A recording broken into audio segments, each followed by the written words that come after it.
Hey guys, what's up? It's me, PeakBoy25 here, and today I am recording or bringing to you guys part 7 of my top 100 Coaster Countdown Bonanza. Now we are doing entries 50 through 41, and before we start, I'd like to say, if you didn't stick around to the end of part 6, this is a similar message to what I said in that. From here on out, we're getting into some of the good coasters. Some coasters here may be primarily overplaced, some may be criminally underplaced. The opinions here can be really bizarre and will spark debate. Not all of them will, but everyone's entitled to their own opinion. I'm entitled to my own 100%. You're entitled to your own 100%. Just be respectful. Also, this is the first video covering the top half of the list. We broke top half with Comet last time, which was entry 52. From here on out, things are going to get good. Let's begin. Number 50 is Backlot Stunt Coaster at Kings Island.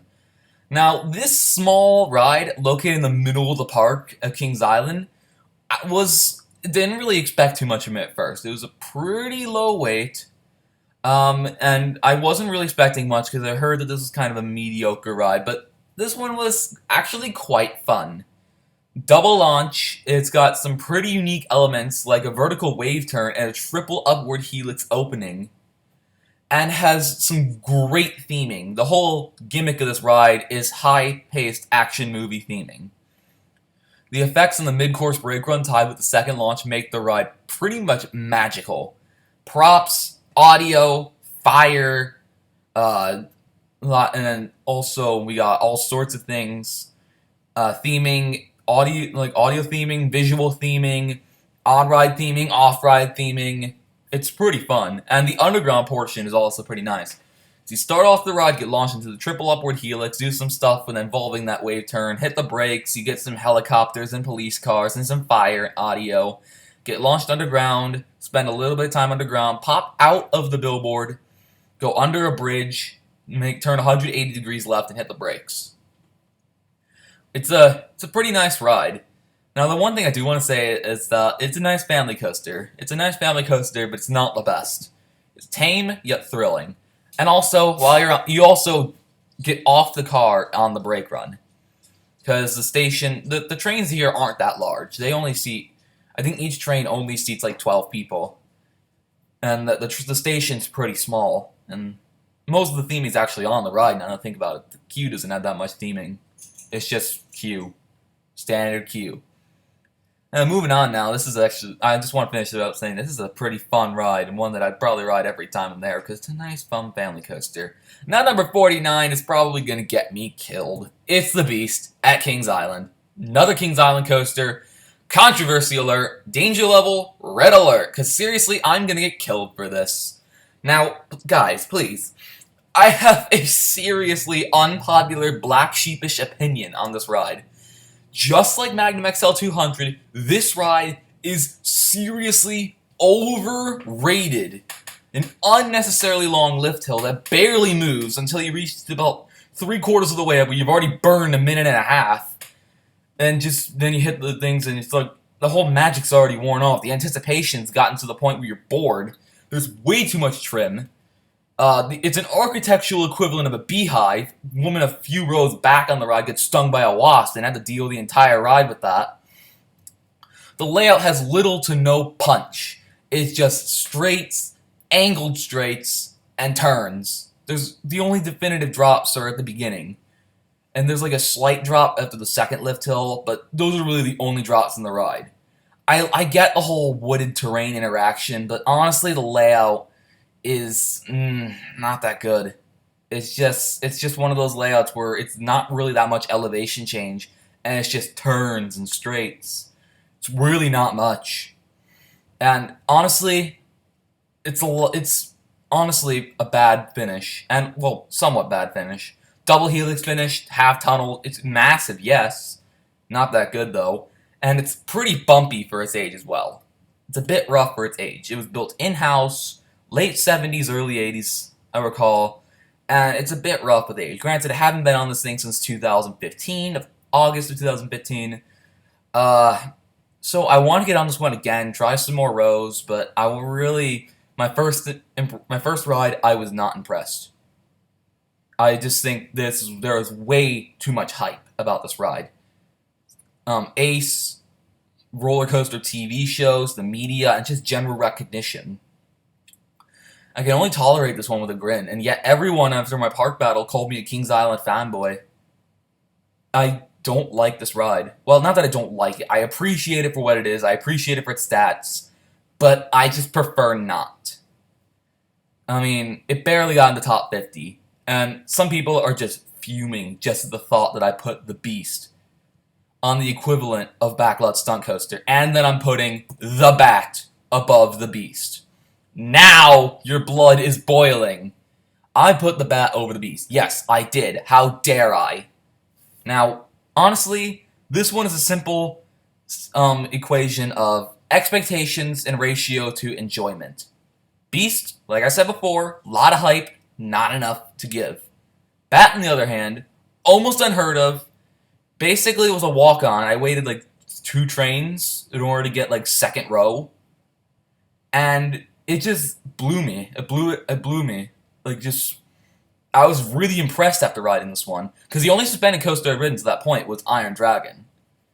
This blew Iron Dragon out of the water, and was my first ride at the park. Great first impression. Now, the only downsides here, it's a throw cap, it's a family suspended coaster, and it's actually kind of a short ride. But currently is my favorite suspended coaster by a mile, only ridden 2. I am probably going to be riding Ninja at Magic Mountain next year, so I'll get back to you on that one. So, yeah, that has been Kings Island's Bat. And now we're going to break the streak of Kings Island, going into number 47, American Thunder, at Six Flags St. Louis. Welcome back to the countdown, St. Louis. You've been absent since entry 68 with Pandemonium. You have been out for 21 entries. And now you're back swinging with a coaster I nearly forgot to ride. Yeah, that's kind of embarrassing. I like this ride. I'm gonna say that, but it's fair and it's fairly smooth. It's got some good airtime, nice Millennium Flyer trains. It's always welcome for wooden coasters, and it's just generally kind of an underrated, unheard of ride. Problem is, it's kind of hard to remember because there are so many other more well-known GCIs that compete with this thing and make it almost obsolete. It's a pretty small, compact GCI. It's like more of a Twister White Lightning-esque ride. And the location isn't exactly the best. I mean, it's at Six Flags St. Louis. Not a lot of people are going to be coming here. Because you will admit, St. Louis doesn't exactly draw the biggest crowds, considering that their best coaster isn't definitive. For me, it's Mr. Freeze. Other people might say the Boss. I don't know. This thing needs something bad. But I'll move on to that in another video. Also, what I did not like about this ride the most is that you can't bring any bags, not even drink cups, into the station. And the location was also in a dead end, completely concealed behind Justice League. If you're looking at Justice League, you cannot see any of American Thunder unless you work your way to the right, and then just wiggle around Shazam, which is their scrambler, and then you can see a little glimpse of it. I mean, there's really not much else in the area. Be sure Justice League's there, but people won't go behind Justice League. I don't know. I nearly forgot to ride this thing along River King. I like this one more, but it's forgettable. I'm going to say that. I mean, it's a good ride. The moral is that's a good ride, if you remember it. That's the moral. Now, number 46 is a split entry. Wicked Twister from Cedar Point at number 46, and V2, Vertical Velocity from Six Flags Great America at number 45. First split entry since the Pandemoniums, which hence was St. Louis's last entry. It's crazy how these things work. These coasters here are very similar. Same model, being the Impulse model, same manufacturer, Intamin, similar stats, speed, height, length, duration. Just, I'd love to give V2 the edge. I mean, the only difference here is the location, of course, different parks. I mean, V2's got a more pretty location, or not, sorry, Wicked Twist's got a more pretty location, being right up against Gatekeeper, Ferris Wheel, and Beach.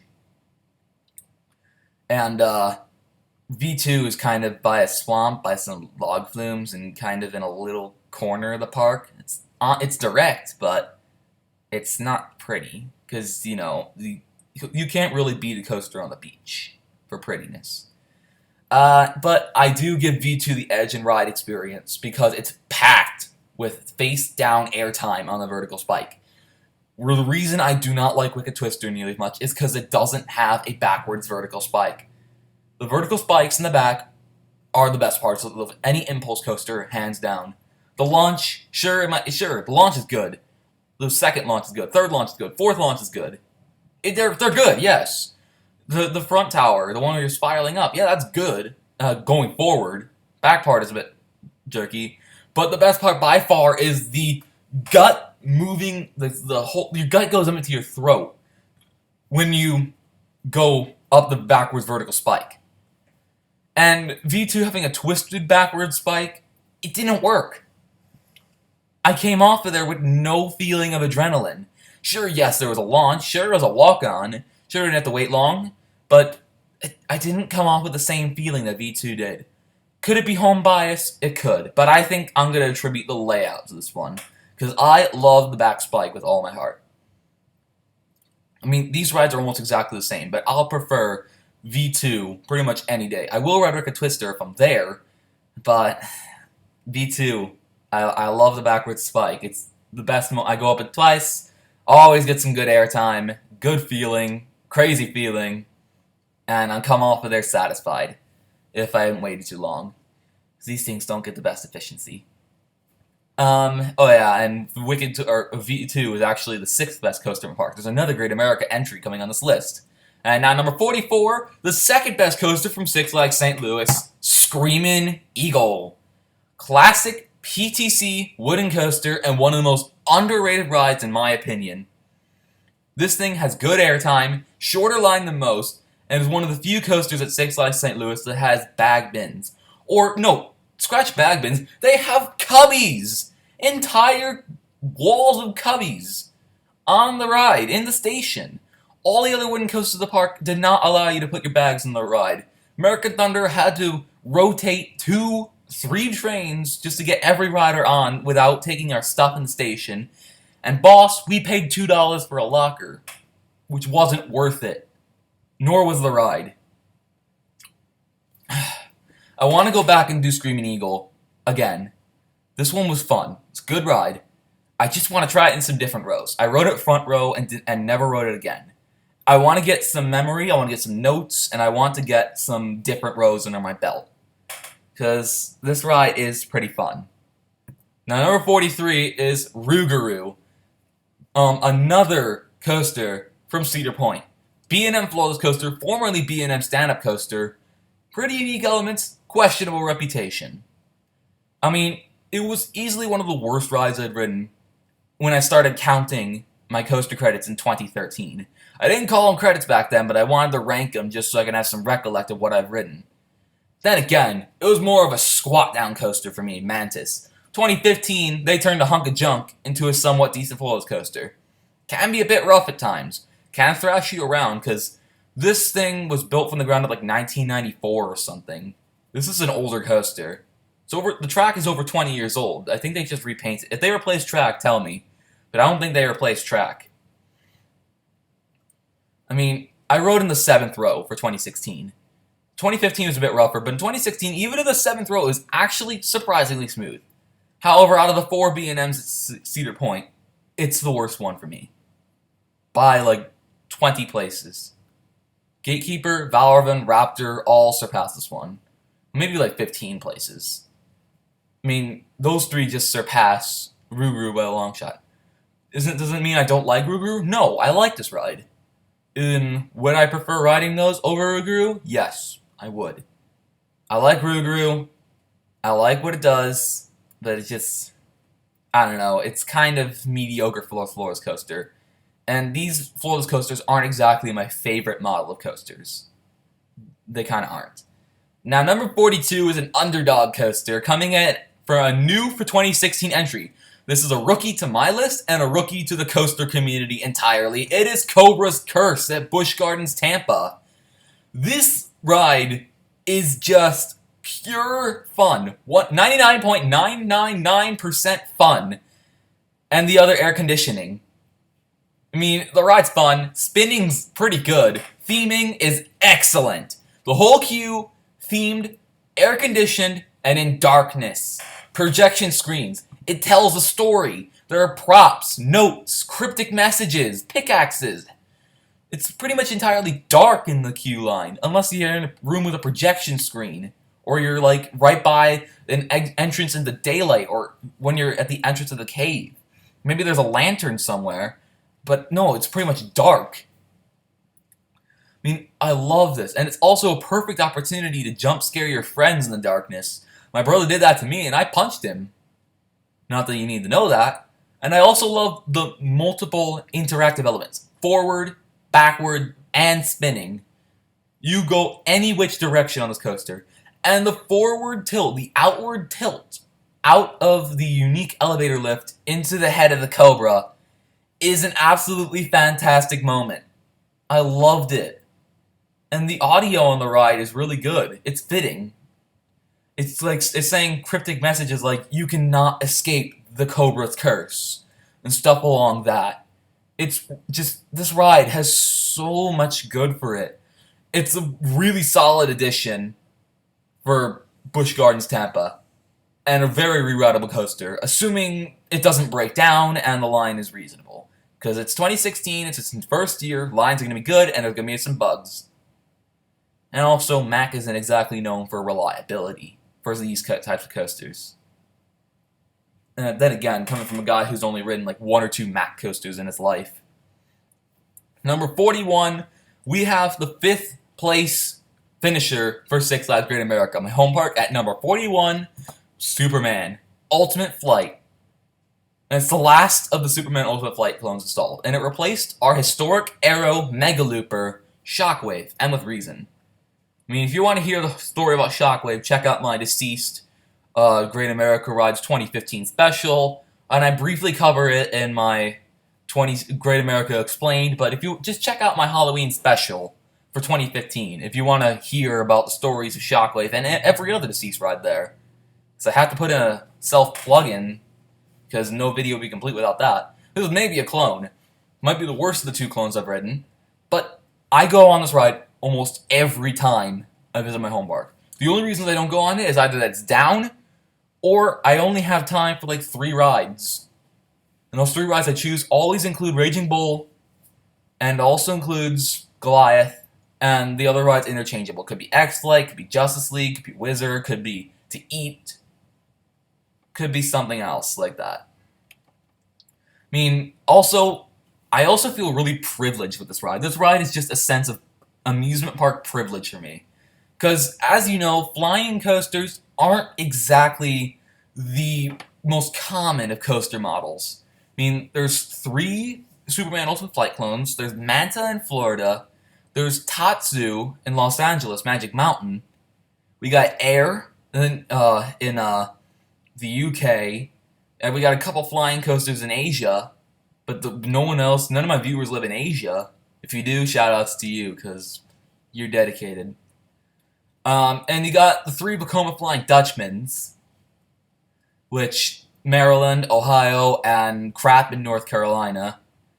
And then you got the flying sensation that really isn't, that is the rare and pretty much dead Valair. And we got one like New York has a Valair, Eltish Gardens, Colorado has a Valair. I can't think of anyone else that has a Valair at their park. I know UK has a Valair too. Germany is a Valair. But yeah, flying coasters aren't exactly the most popular. And especially B&M flyers. In the United States, there's only 5 B&M flyers. And there hasn't been one built from the ground in like probably 5 to 10 years. It's been a while. So I feel really privileged to have a B&M flyer at my home park. And speaking of B&M flyers, finishing on that note, Part 8 will feature the other Superman Ultimate Flight clone I've written, and this one should be easy to deduct. I don't want to put 11 coasters in one video because I like order, I like patterns, and I don't like throwing myself off for the sake of split slides. Part 8 will be a bit of a jumbled mess of rides that score like a solid 7 or 8, and we'll have one of the largest split slide entries to date, second only to the Boomerang. So, I hope you guys have enjoyed this video. I really have enjoyed doing this series so far. We're already 7 parts in. We only have 8, 9, 10, and 11 to go. 4 more parts. So you can see my favorite coasters of all time. I mean, I've already given you some solid hints to what I like, what I don't like. You can see my trends from 2015, which are completely different now that I've added like 25 extra credits. I mean, honestly, this is such a very fun series for me to do. I love this series because I get to go through all my coasters. I love recalling memories. It's just a lot of fun for me. And if you guys have enjoyed, please feel free to be active on my videos. I love the comments. I love the debates. I love the likes. And I like hearing indicators for how I'm doing, all that fun stuff, all these praise or criticisms. I love all that because I like being active with my subscribers while I can. I don't know how long while I can will last, because who knows, I'm gonna take off the ground. But yeah, feel free to spark up debate in the comments. I love it. I mean, I've made my first arguments here. Dare I challenge you to your moves? So yeah, hope you guys have enjoyed the video, and have a great day, whatever you're watching this on. Just make the rest of the day, evening, morning, afternoon, tomorrow, if you're watching it like midnight, just make it great. Have a good day. And, as always, peace.